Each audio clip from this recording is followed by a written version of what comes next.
জীবনে কঠিন সব বাধা আসবে, তোমায় ধ্বংস করতে নয়, বরং তোমার ভেতরে লুকিয়ে থাকা শক্তিকে অনুধাবন করতে। বাধা সমূহ এটা দেখাও যে তুমিও কম কঠিন নয়। যদি তুমি সূর্যের মতো উজ্জ্বল হতে চাও, তাহলে সবার আগে তোমায় সূর্যের মতো উড়তে শিখতে হবে। স্বপ্ন সেটা নয় যা তুমি ঘুমিয়ে ঘুমিয়ে দেখো, স্বপ্ন তো সেটাই যা পূরণ করার জন্য অদম্য ইচ্ছা তোমায় ঘুমাতে দেয় না। প্রথম সাফল্য পেয়ে বসে না থেকে পরে সাফল্যটা যখন তুমি ব্যর্থ হবে, তখন অনেকজন বলবে, প্রথমবার তো শুধু ভাগ্যের জোরে সফল হয়েছিলে। মানুষের জীবনে প্রতিবন্ধকতার দরকার, কারণ বাধা না থাকলে সফলতা উপভোগ করা যায় না। যদি তুমি পরাজিত হও, তাহলে হাল ছেড়ে দিও না, কারণ সেটাই হলো তোমার শেখার প্রথম ধাপ। একটা কথা পরিষ্কার হলো, যারা কঠোর পরিশ্রম করে, সৃষ্টিকর্তা তাদেরই সহায় হয়। আমাদের সবার দক্ষতা সমান নয় ঠিকই, তবে আমাদের সবার কাছেই সেই দক্ষতাকে আরো বাড়ানোর সমান সুযোগ রয়েছে। আকাশের দিকে তাকিয়ে দেখো, আমরা কিন্তু একা নই। সমগ্র ব্রহ্মাণ্ড আমাদের প্রতি বন্ধু সুলভ। আর যারা স্বপ্ন দেখে এবং যারা পরিশ্রম করে, তাদেরকে প্রতিদান দেওয়ার জন্য এই বিশ্ব ষড়যন্ত্র করে চলে। যতদিন না স্বপ্ন সত্যি হচ্ছে, ততদিন তোমার স্বপ্ন দেখে যেতে হবে।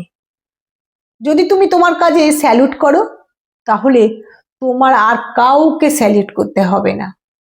কিন্তু যদি তুমি তোমার কাজকে অসম্মান করো, ফাঁকি দাও কিংবা অমর্যাদা করো, তাহলে কিন্তু তোমাকেই সবাইকে স্যালুট করে যেতে হবে।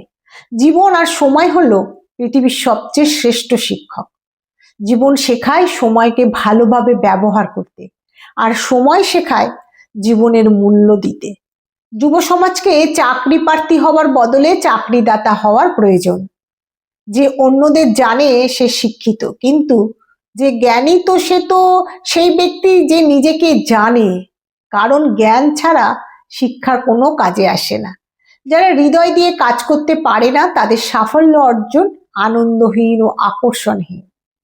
আর এমন সাফল্যের থেকে সৃষ্টি হয় তিক্ততা।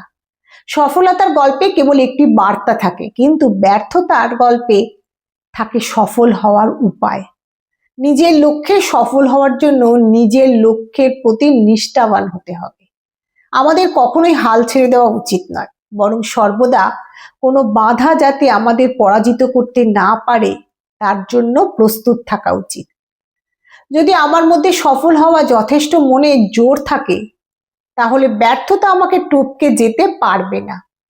যদি তুমি ফেল করো বা ব্যস্ত হও, তাহলে মোটেই হাল ছেড়ে দেবে না। ব্যর্থ হলে জীবনের হাল ছাড়তে নেই। জীবন হলো একটা কঠিন খেলা। ব্যক্তি হিসাবে মৌখিক অধিকার ধরে রাখার মাধ্যমে একমাত্র তুমি জয়ী হতে পারবে। সফলতার আনন্দ পাওয়ার জন্য মানুষের কাজ কঠিন হওয়া উচিত, কারণ কঠিন কাজে আনন্দ বেশি পাওয়া যায়। এই দেশকে দুর্নীতিমুক্ত ও সুন্দর মনের মানুষ জাতিতে রূপান্তরিত করতে হলে আমি বিশ্বাস করি তিনজন মানুষের খুব প্রয়োজন। জীবন ও সময় হলো পৃথিবীর শ্রেষ্ঠ শিক্ষক। জীবন শেখায় সময়কে ভালোভাবে ব্যবহার করতে, আর সময় শেখায় জীবনের মূল্য দিতে। যুব সমাজকে চাকরি প্রার্থী হওয়ার বদলে চাকরিদাতা হওয়ার প্রয়োজন। যে অন্যদের জানে সে শিক্ষিত, কিন্তু জ্ঞানী তো হলো সেই ব্যক্তি যে নিজেকে জানে, কারণ জ্ঞান ছাড়া শিক্ষার কোনো কাজে আসে না।